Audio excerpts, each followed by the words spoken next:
Quickly as it arrived, another series of Doctor Who has came and gone, and with it has come a lot of thoughts about the season overall and where Doctor Who is headed from all corners of the internet.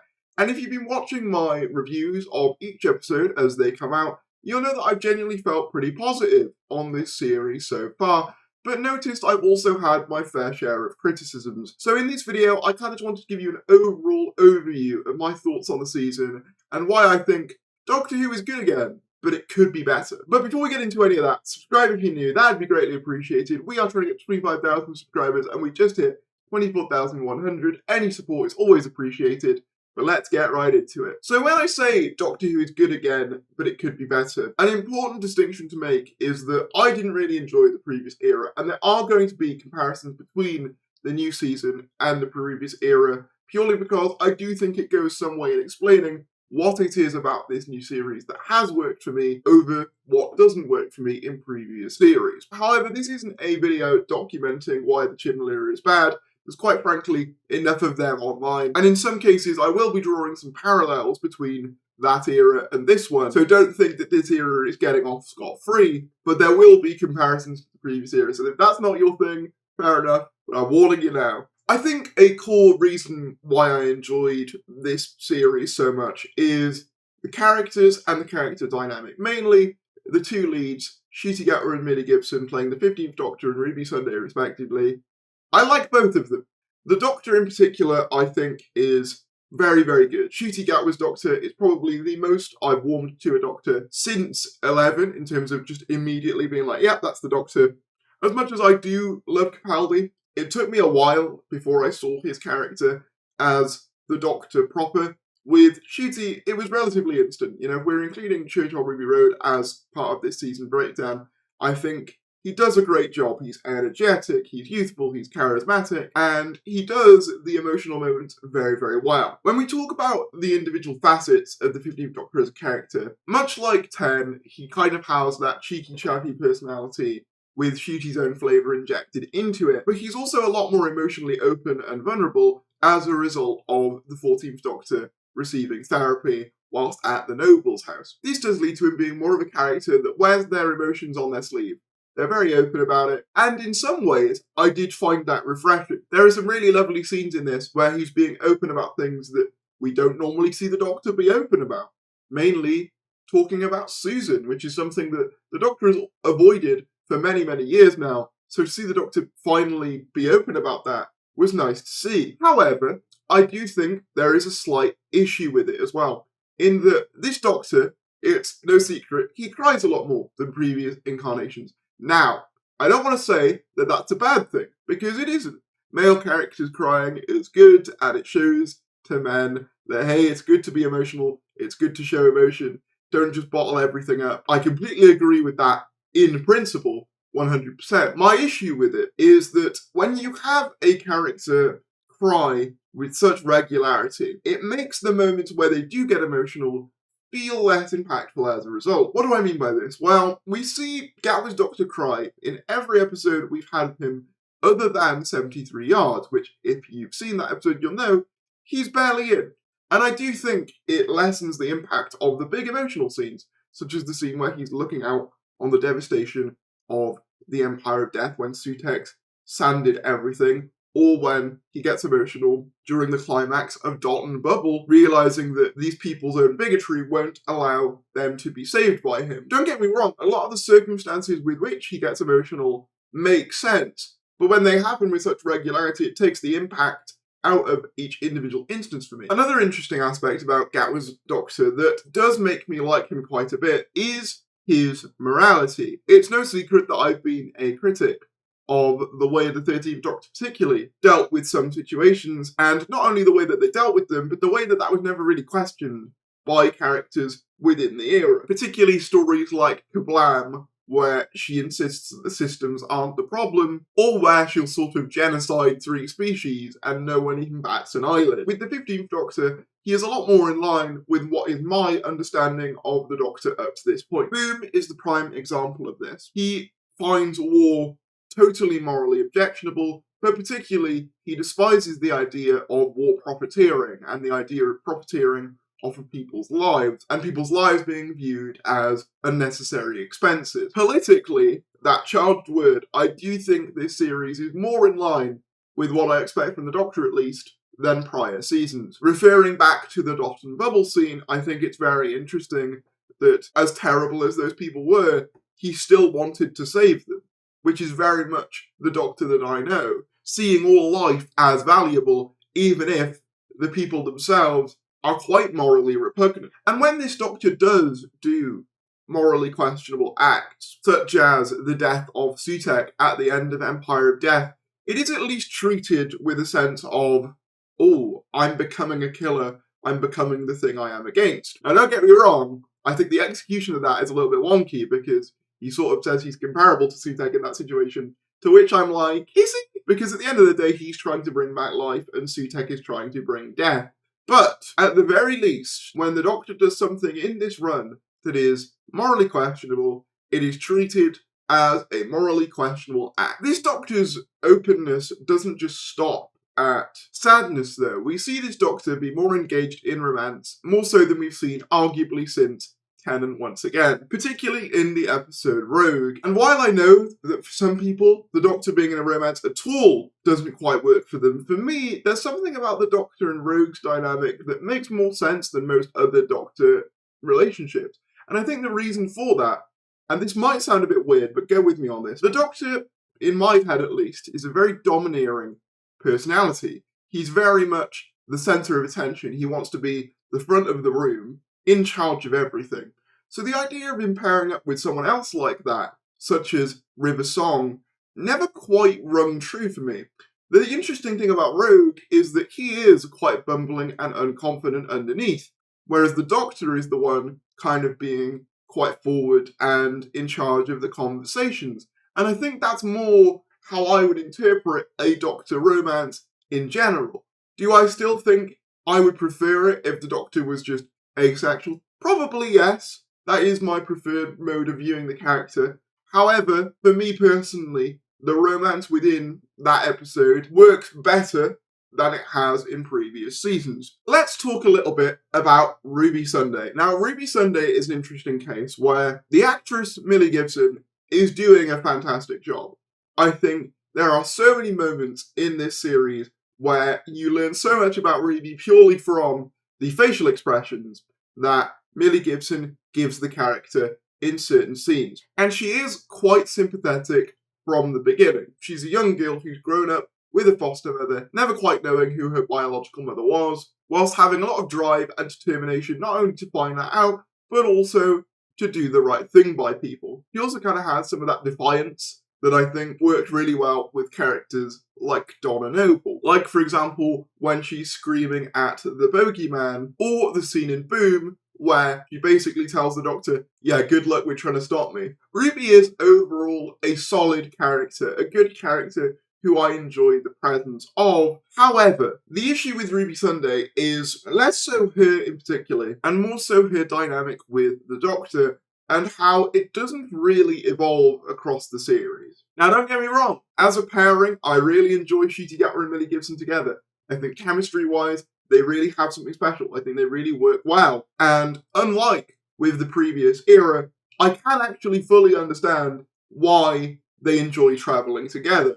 Whereas in the previous era, everything constantly looked like it was down to business, and I never really got what it was that they got out of travelling other than they were there. With these two, I fully buy that they are good friends having a roaring time travelling through time and space. Scenes like the opening of Devil's Court, where they're getting excited choosing 60s outfits, or the scene in Rogue where they're getting giddy talking about the dances over like the Bridgerton era, stuff like that, as small as it sounds, was something that was missing for me in the previous run. And it's a fundamental reason why not only do I buy into these characters more, but also why I just prefer watching them over the previous Doctor and Companion pairings of the Chris Chibnall era. However, as I said, the dynamic between the 15th Doctor and Ruby doesn't really change. One of my core things that I love in a Doctor and Companion pairing is the conflict, is when they disagree, is when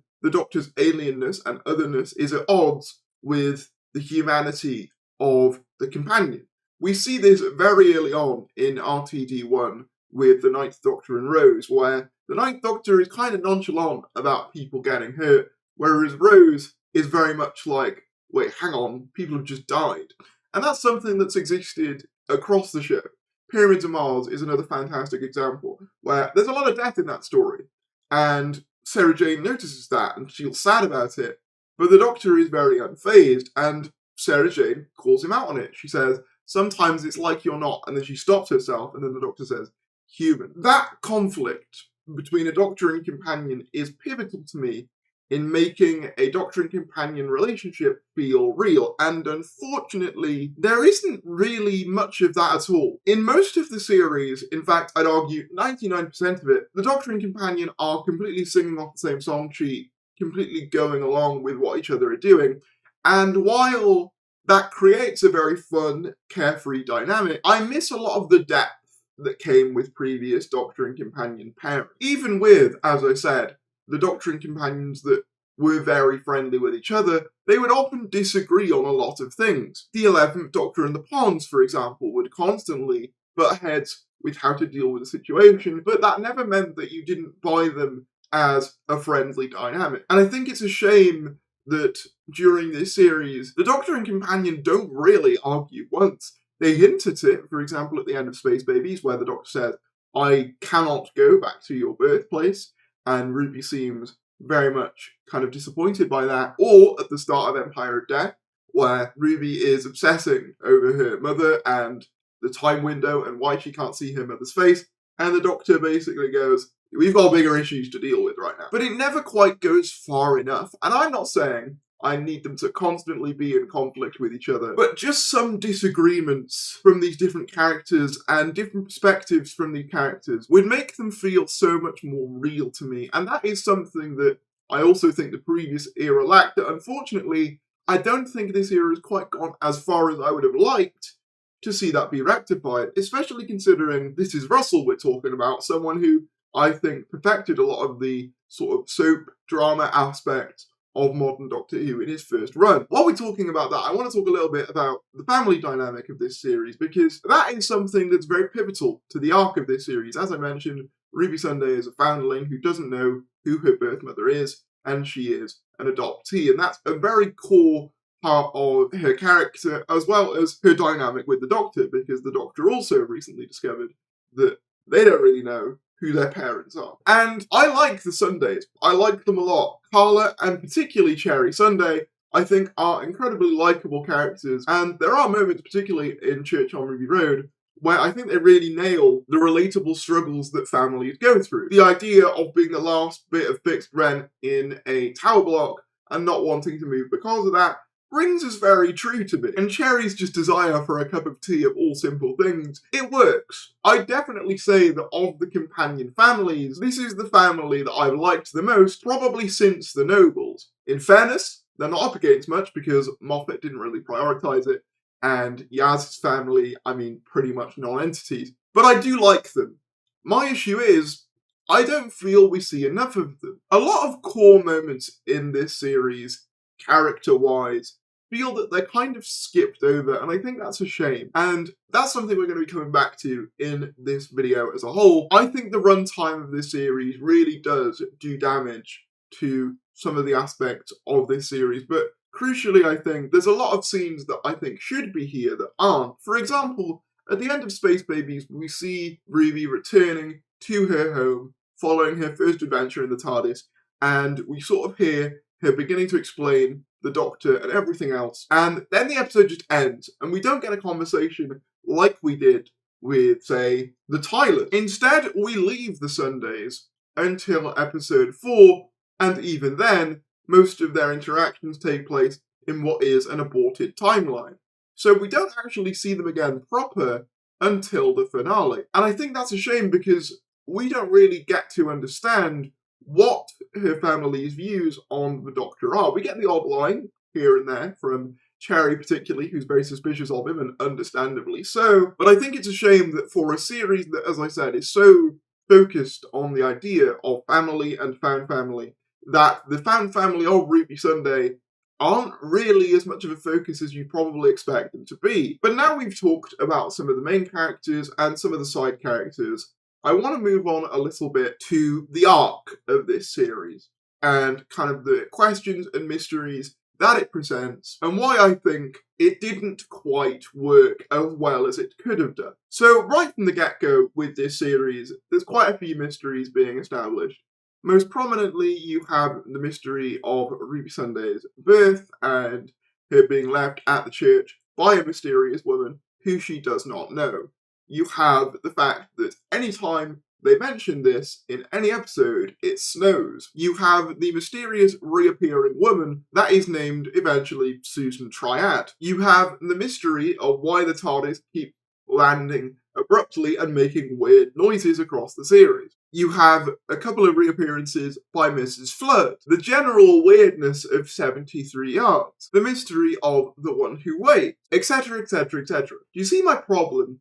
There is a lot that needed to be resolved this series, and a lot of mysteries that needed to be concluded, and I don't think 8 episodes was enough to satisfyingly wrap up these mysteries and these arcs, whilst also telling compelling individual episodic stories. Now, obviously, you could say that some of that is going to be saved for season 2, and yeah, I agree with that. But I think that the format of this series is fundamentally at odds with the mysteries that it is trying to establish and make us care about. Because back when Russell T Davies would do mystery box storytelling of Bad Wolf or Torchwood or Saxon, we'd have 12 episodes of little hints before a big reveal. And that worked because they were sufficiently spread out enough and didn't feel as crucial or as pointed as these ones do, so that when you get to the finale, it creates this sense of a reward of, oh, that's what that meant, that's what this meant. I see. And don't get me wrong, I don't think finales have ever been Russell's strong point. However, I think just the fact of having more time to resolve a lot of these things did at least make it feel somewhat more satisfying, particularly on the character front. Because even if the resolution to an arc, say for example, in Series 3, the resolution to Saxon taking over the world is to reverse the globe, which is not that different to the defeat of Sutek in Empire of Death, the difference there is that it's accompanied with a sacrifice, with a loss. Namely, the Doctor loses the Master, who's the one person that still existed from his old home world. Not to mention the scarring, the emotional scarring of the Jones family following the events of the Forgotten Year, leading to her leaving the TARDIS. Whereas with this series, the way it all resolved, everybody lives and everybody is happy again. And not only that, but a lot of the clues are kind of antithetical to the resolution that we ultimately get to. Whereas, say, for example, Torchwood, where the idea of Queen Victoria setting up this institute only for it to become an institute that's dealing with aliens at the end of the series feels earned, the reveal of Ruby's mum being an ordinary woman doesn't hit because that's not the way it has been framed narratively throughout the rest of the series. I understand what Russell was trying to do with making the mum a normal person as kind of a response to the Rise of Skywalker and how making Rey a Palpatine makes the character worse and less interesting, and I do agree. But the difference with Rey is that she isn't presented as having godlike abilities by the standards of the universe she is in. She has the Force, but that's not exclusive to powerful godlike entities. Whereas in Doctor Who, someone making it snow whenever they mention their past isn't normal, frankly. Neither is being able to hide all DNA records of yourself, especially if you work in the NHS. This extends further to the Susan aspect of the story, where a lot of people kind of got hyped at the idea of seeing Susan again, or at the very least, them going further with that, only for it to be a red herring. Now, I don't think red herrings are necessarily bad, but what I'm saying is, in the first RTD era, as you followed along an arc, I think that you were rewarded for picking up on little things. You were rewarded on Donna mentioning the bees disappearing, for example, in Series 4. You were rewarded for noticing the little Vote Saxon signs in episodes of Series 3. You were rewarded for noticing all the little Bad Wolf signs in Series 1. Whereas, with this new Season 1, the way the arc culminates sort of results in them going, yeah, you noticed all that, but it wasn't really relevant. And I think as an audience, that doesn't feel anywhere near as satisfying. And I think if the ultimate conclusion to the arc was going to be that Ruby's mum was normal, that should have been more obvious to the audience than it was ultimately made. Don't get me wrong, you can still have some red herrings in there, some questions around it. And I don't think necessarily the idea of her being a normal person is wrong, but you can't have that and be like, yeah, but also, whenever Ruby talks about it, it creates snow, no matter what time period she is in. That leaves an audience somewhat feeling cheated, especially when you add on things like it being revealed that what Ruby's mum was pointing at the end of Empire of Death was a sign for Ruby Road, which none of us see in the original version of that scene in either Church on Ruby Road or the flashback in Space Babies. Whereas if we had, that reveal would make people go, oh, that's what she was pointing at, it makes sense now. Whereas instead people go, okay. And again, I think that part of this is to do with the runtime. I simply do not think 8 episodes is enough to satisfyingly build up a mystery and pay it off in a way that isn't going to at least feel somewhat of a cop-out. And that's without even mentioning Sutek, who frankly, in hindsight, kind of comes out of nowhere. Don't get me wrong, a lot of people kind of made the connection of Sutek. But other than that, Sutek's presence in the story feels a bit random. You could largely replace him with any major godlike entity in the Doctor Who universe, and nothing about the story would particularly change. And I just think it's a shame, because when you compare it to something like The Master in Series 3, his return is baked into the series.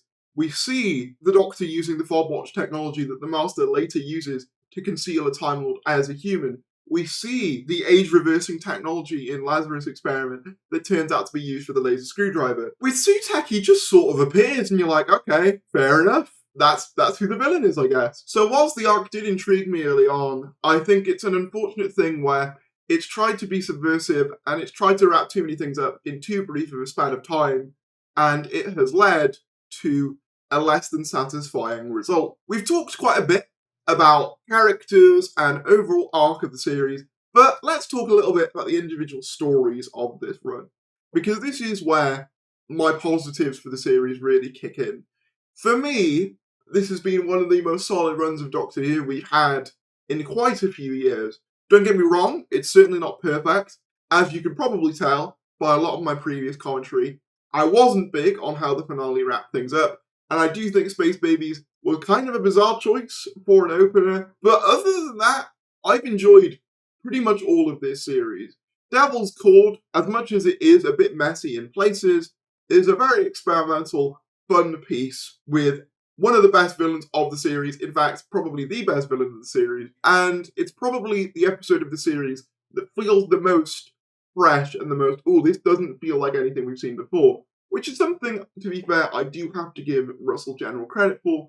I think a lot of people went into this series being worried that it would feel like a repeat of RTD1, and I don't think that's something you can say about this series. For better or for worse, a lot of this series, to me at least, feels relatively fresh and new. Boom is a fantastically written 45 minutes that really delves into more of the character stuff, whilst also being a bit more of a traditional episode, which I feel a lot of people were yearning for by the time it came along. Moffat's dialogue hasn't skipped a beat. Gatwood probably gives one of his best performances while being confined to a landmine. I think the setting of it is really cool. I know some people personally find the morals of it a bit wonky. Personally, that doesn't bother me too much. As I said before, seeing the Doctor be anti-capitalism once again is great and very much needed. And I think it's also one of the best episodes for Ruby particularly, because you kind of actually see her being a bit more defiant of the Doctor, which is something that's sort of missing in the rest of the series. 73 Yards is a really weird experimental episode, which I can totally understand some people not liking, because it does leave more questions than it does answers. However, for myself personally, it's been one of the most rewarding episodes of the series. Each time I go back to it, there's little things I notice. And it's nice to have an episode that does focus on Ruby to the extent that it does. I like the general feeling of it and the Welshness of it as someone who's from Wales. That felt very relatable to me. I think this is probably one of the best examples of the series, of the supernatural actually being used effectively, rather than it just being a reason not to explain something. This actually feels like some sort of entity that we're not supposed to fully understand. and I enjoy that a lot. And I think the use of fairy circles, which are actually a thing from mythology, is cool. If I had one core criticism of the episode, I think the political aspects of it are a little bit one note and a little bit kind of hollow. But other than that, I do really enjoy that episode.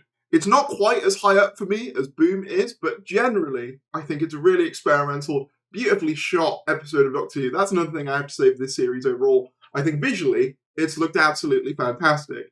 I can't give enough credit to the directors and the VFX artists. They've all done a fantastic job. Dot and Bubble is another one that gets better and better the more that you watch it. Another experimental one that deals with a lot of different things, from over-reliance on technology to bubbles, not only in terms of being online, but also bubbles socially and bubbles in terms of class and race. The man traps are a really cool visual.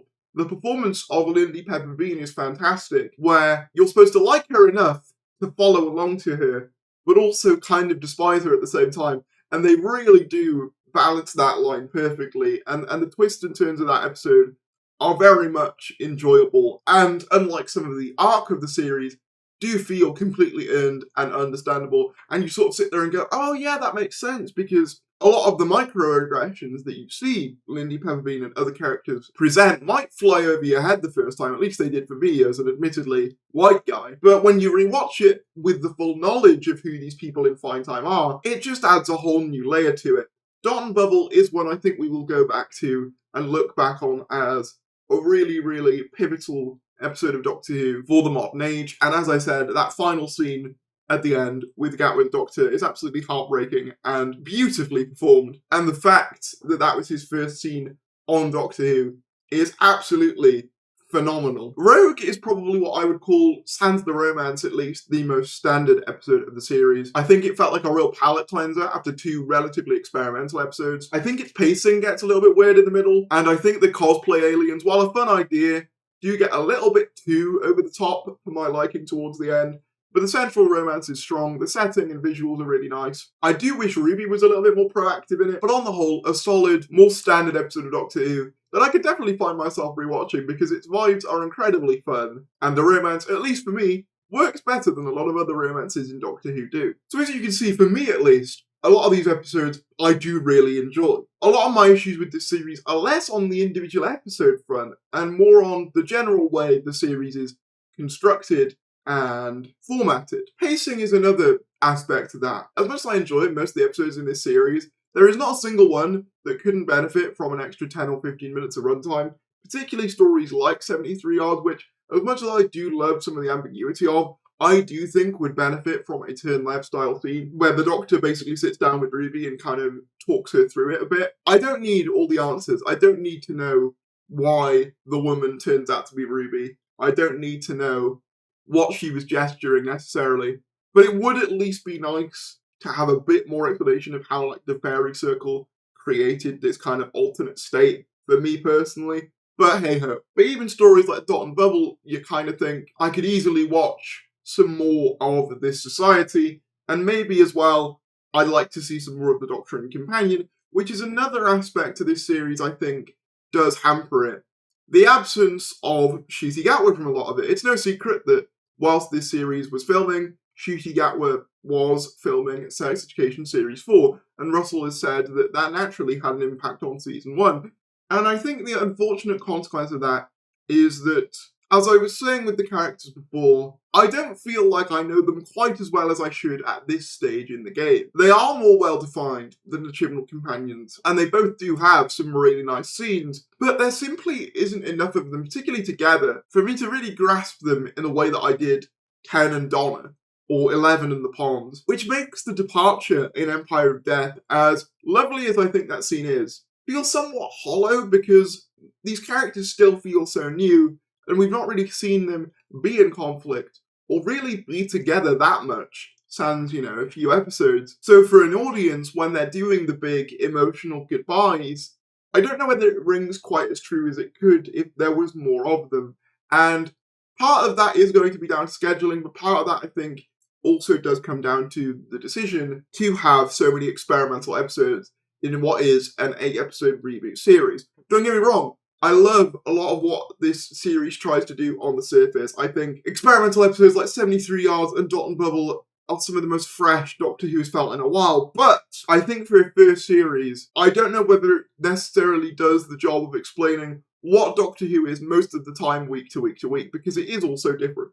And in some ways you could say Doctor Who always is, but I think in RTD1 particularly, you at least got a sense of what the status quo was, not only on Earth, but also in general, the general proceedings. Whereas in this new era, every story is so different from one another, I couldn't tell you what a standard 15 and Ruby adventure looks like. And I do think that that is an issue for this pairing as a whole. Another aspect I feel is considerably weakened, likely as a result of the limited runtime, is the world building. RTD1's Doctor Who universe was probably the most defined it's ever felt. In terms of the events that were going on, not only on Earth, but the wider universe, everything tied together and everything progressed. With each alien invasion in RTD1 that we see on Earth, humanity evolves and they change and they recognise those events and they directly inform things that would come after. For example, the various alien incursions in Series 1 directly impacting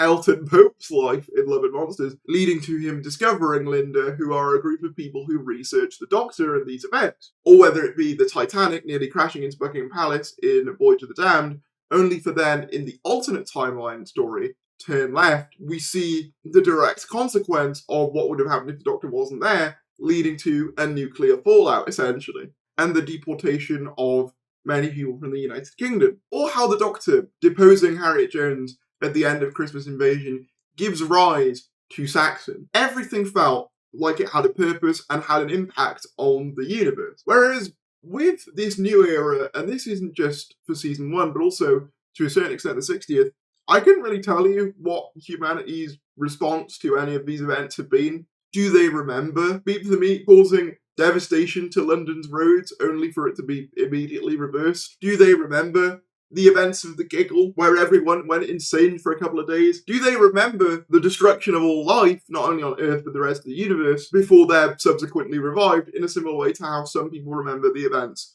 of the Saxon timeline? The answer is we don't really know. We don't really know what impact these events are having on the wider universe, and I do think that's a shame, because I think that is something that Russell was really good at in his first run. And I think, again, it comes down to that aspect of feeling rewarded for watching along. Imagine how much more rewarding it would have felt if in The Devil's Cord, when the Doctor mentions the Giggle, which, by the way, he didn't mention in Church on Ruby Road, that scene was cut. If Ruby had a scene where she was like, yeah, that was crazy, I remember my nan leaping out the bed and arguing with my mum and stuff like that, it would just add an element of dimension to the world that isn't really there. Or even if, say at the end of the Star Beast, the next episode we see on Earth, we have people repaving the roads following the event of the Star Beast.